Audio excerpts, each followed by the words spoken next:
இந்த பக்கம் செவிலியர்கள் போராட்டம், செவிலியர்கள் போராட்டம், போக்குவரத்து ஊழியர்கள் போராட்டம், மின்வாரிய ஊழியர்கள் போராட்டம், விவசாயிகள் போராட்டம் என்று எல்லா தரப்புமே போராட்ட களத்தில் தான் இருக்குது.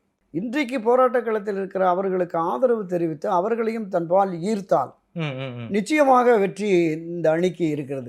அதிமுக பாஜக கூட்டணி என்பது ஒரு வலிமையான கூட்டணியாக நிச்சயமாக இருக்கும். இந்த கூட்டணியை திராவிட முன்னேற்ற கழகத்தில் தலைமையிலான அந்த கூட்டணியில் 1% 1% 2% உள்ள கட்சிகள் தான். இங்கே கணிசமாக வாக்குகளை பெற்ற கட்சிகள் இருக்கிறது. உதாரணத்துக்கு பாட்டாளி மக்கள் கட்சியை சுமார் 6% அளவுக்கு அவங்க தனித்து நின்றே வாக்குகளை வாங்கினாங்க. என்டிஏ கூட்டணியும் 18-19% வாக்குகளை பெற்றிருக்கிறது.